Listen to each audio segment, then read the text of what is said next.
ಎಲ್ಲರಿಗೂ ನಮಸ್ಕಾರ. CK ಅಂಗ್ರಿ food YouTube ಚಾನಲ್ಗೆ ಸ್ವಾಗತ. ಇದು ಬೇಸಿಗೆ ಆಗಿರೋದ್ರಿಂದ ಒಂದು ಸಬ್ಬಕ್ಕಿ ಸಂಡಿಗೆ ನೀವು ಯಾವ ರೀತಿ ಮಾಡ್ಕೋಬೋದು ಮನೆಯಲ್ಲೇ ಅಂತ ನಾನು ತೋರಿಸ್ಕೊಡ್ತೀನಿ. ತುಂಬ ಚೆನ್ನಾಗಿರುತ್ತೆ ಊಟಕ್ಕೆಲ್ಲ. ಒಂದ್ಸಲಿ ಟ್ರೈ ಮಾಡಿ ಬನ್ನಿ, ಅದು ಯಾವ ರೀತಿ ಮಾಡೋದು ಅಂತ ನೋಡೋಣ. ಹಾಗೆ ಹೊಸ್ದಾಗಿ ನೋಡ್ತಿರೋರು ನನ್ನ ಚಾನಲ್ನ ಸಬ್ಸ್ಕ್ರೈಬ್ ಮಾಡ್ಕೊಳ್ಳಿ. ನೋಡಿ, ಮೊದಲು ಅದಕ್ಕೆ ಏನೇನು ಐಟಮ್ ಬೇಕು ಅಂತ ಎಲ್ಲ ನೋಟ್ ಮಾಡ್ಕೊಳ್ಳಿ. ಈಗ ಒಂದು ಪಾತ್ರೆಗೆ ನಾನು 1 ಕಪ್ಪಷ್ಟು ಸಬ್ಬಕ್ಕಿ ಹಾಕ್ತಾಯಿದ್ದೀನಿ. ಈಗ ಅದನ್ನು ನೀರು ಹಾಕ್ಬಿಟ್ಟು ಒಂದು 7ರಿಂದ 8 ಅವರು, ನೀವು ಬೆಳಗ್ಗೆ ಮಾಡೋದಾದರೆ ರಾತ್ರಿನೇ ನೆನೆಸಿಡಬೇಕು, ಯಾಕಂದರೆ ಅದು ದಪ್ಪ ಆಗುತ್ತೆ. ಈಗ ಕ್ಲೋಸ್ ಮಾಡಿ ಒಂದು 7ರಿಂದ 8 ಅವರ್ ನೆನೆಸಿಡಿ. ನೋಡಿ, ಈಗ ಎಷ್ಟು ಚೆನ್ನಾಗಿ ನೀರೆಲ್ಲ ಎಳ್ಕೊಂಡು ದಪ್ಪ ಆಗಿದೆ. ನೋಡಿ, ಈ ಥರ ಹಾಕಬೇಕು. 7ರಿಂದ 8 ಅವರ್ ನೆನೆಸಲೇಬೇಕು ಇದನ್ನು. ಈಗ ಒಂದು ಮಿಕ್ಸಿಗೆ ಮೆಣಸಿನ್ಕಾಯಿ, ಇದನ್ನು ತರ್ತರಿಯಾಗಿ ರುಬ್ಕೊಳ್ಳಿ, ಪೇಸ್ಟ್ ಮಾಡಬಾರ್ದು, ತರ್ತರಿಯಾಗಿ ರುಬ್ಬಬೇಕು. ನೋಡಿ, ಇದೇ ಥರ ತರ್ತರಿಯಾಗಿ ರುಬ್ಕೊಳ್ಳಿ. ಈಗ ಒಂದು ಬಾಣಲಿಗೆ ನೀರು ಹಾಕ್ಕೊಳ್ಳೋಣ. ನಾನಿಲ್ಲಿ ಒಂದು 3ರಿಂದ 4 ಲೋಟ ಅಷ್ಟು ನೀರು ಹಾಕ್ಕೊಂಡಿದ್ದೀನಿ. 1 ಕಪ್ಪು ಸಬ್ಬಕ್ಕಿಗೆ ಒಂದು 4 ಲೋಟ ನೀರು ಹಾಕ್ಕೊಳ್ಳಿ. ಅದಕ್ಕೆ ಸ್ವಲ್ಪ ಉಪ್ಪು, ಆಮೇಲೆ 1 ಚಮಚ ಅಷ್ಟು ಜೀರಿಗೆ. ಈಗ ಸ್ವಲ್ಪ ಬಿಸಿ ಆಗಲಿ. ನೋಡಿ, ಜೀರಿಗೆ ಅಂಶ ಎಲ್ಲ ನೀರಿಗೆ ಬಿಟ್ಕೊಂಡಿದೆ. ಈಗ ರುಬ್ಬಿರೋಂಥ ಹಸಿಮೆಣ್ಸಿನ್ಕಾಯಿ ಹಾಕ್ಕೊಳ್ಳಿ. ಫಸ್ಟೇ ಹಸಿಮೆಣ್ಸಿನ್ಕಾಯಿ ಹಾಕ್ಕೋಬೇಡಿ, ಘಾಟ್ ಬಂದುಬಿಡುತ್ತೆ. ಲೈಟಾಗೆಲ್ಲ ಬಿಸಿ ಆದಮೇಲೆ ಹಾಕ್ಕೊಳ್ಳಿ. ಈಗ ಇದು ನೀರು ಚೆನ್ನಾಗಿ ಕುದಿಬೇಕು. ನೋಡಿ, ಈಗ ನೀರು ಚೆನ್ನಾಗಿ ಕುದೀತಾ ಇದೆ. ಈಗ ನೆನೆಸಿರೋ ಅಂಥ ಸಬ್ಬಕ್ಕಿನ ಹಾಕ್ತಾಯಿದ್ದೀನಿ. ನೆನೆಸಿಟ್ಟಿರೋಂಥ ನೀರು ಹಾಕಬೇಡಿ, ಬರೀ ಸಬ್ಬಕ್ಕಿ ಹಾಕಬೇಕು. ಈಗ ನೋಡಿ, ನೀಟಾಗಿ ಮಿಕ್ಸ್ ಮಾಡಿ.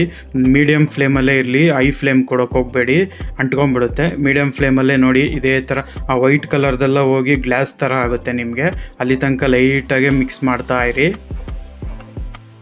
ನೋಡಿ, ಈಗ ಆಗಿದೆ. ನೋಡಿ, ಅದನ್ನೇ ಬರಬೇಕು ನಿಮಗೆ ಗಟ್ಟಿ. ನೋಡಿ, ಇವಾಗ ರೆಡಿಯಾಗಿದೆ. ಇದು ಸಂಡಿಗೆ ಹಾಕ್ಬೋದು. ನೋಡಿ, ಈಗ ಬಿಸಿಲಲ್ಲಿ ಒಂದು ಕವರ್ನ ಆರಿಸ್ಬಿಟ್ಟು ನೋಡಿ, ಈ ಥರನೇ ಚಿಕ್ಕ ಚಿಕ್ಕದಾಗಿ ಹಾಕ್ಕೊಳ್ಳಿ. ನೋಡಿ, ಈಗ ನಾನು ಫುಲ್ಲು ಹಾಕಿದ್ದೀನಿ. ತುಂಬ ಚೆನ್ನಾಗಿ ಬರುತ್ತೆ ನಿಮಗೆ, ಊಟಕ್ಕೆಲ್ಲ ಸೂಪರಾಗಿರುತ್ತೆ ತಿನ್ನೋದಕ್ಕೆ.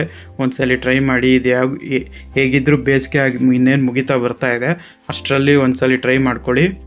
ನೋಡಿ, ನಾನು ಎಲ್ಲ ಹಾಕಿದ್ದೀನಿ. ಇದನ್ನು ಒಂದು 5ರಿಂದ 6 ದಿನ ನೀವು ಬಿಸಿಲಲ್ಲೇ ಒಣಗಿಸ್ಬೇಕು. 5 to 6 ಡೇಸು ನೀವು ಬಿಸಿಲಲ್ಲೇ ಒಣಗಿಸ್ಬೇಕು. ಫುಲ್ಲು ಒಣಗಿ ಅದು ಗರ್ಗರಿ ಆಗುತ್ತೆ, ಕವರಿಂದ ಬಿಟ್ಟು ಬರುತ್ತೆ, ಅಲ್ಲಿ ತನಕ ನೀವು ಒಣಗಿಸಿ. ನೋಡಿ, ಇಲ್ಲಿ ನಾನು 4ರಿಂದ 5 ದಿನ ಒಣಗಿಸಿದ್ದೀನಿ. ನೋಡಿ, ಒಣಗಿದ್ಮೇಲೆ ನೋಡಿ ಈ ಥರ ಆಗುತ್ತೆ. ನೋಡಿ, ಒಳ್ಳೆ ಗಾಜು ಥರ ಇದೆ. ನೋಡಿ, ಒಳ್ಳೆ ಗ್ಲಾಸ್ ಥರ ಕಾಣುತ್ತೆ ನಿಮಗೆ.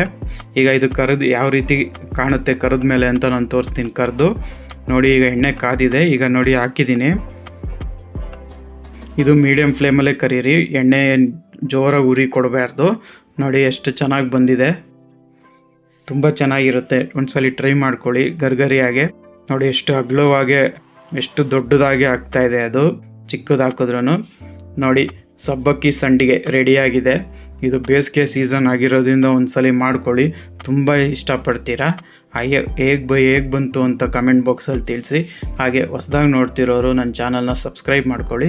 ಇದೇ ಥರ ನಾನು ಸಂಡಿಗೆ, ಹಪ್ಪಳ, ಪಾಲಕ್ ಸಂಡಿಗೆ, ಟೊಮೆಟೊ ಸಂಡಿಗೆ ಎಲ್ಲನೂ ಹಾಕಿದ್ದೀನಿ ನನ್ನ ವೀಡಿಯೋದಲ್ಲಿದೆ. ಒಂದ್ಸಲಿ ನೋಡಿ, ಹೀಗೆ ಸಪೋರ್ಟ್ ಮಾಡ್ತಾಯಿರಿ. Thank you.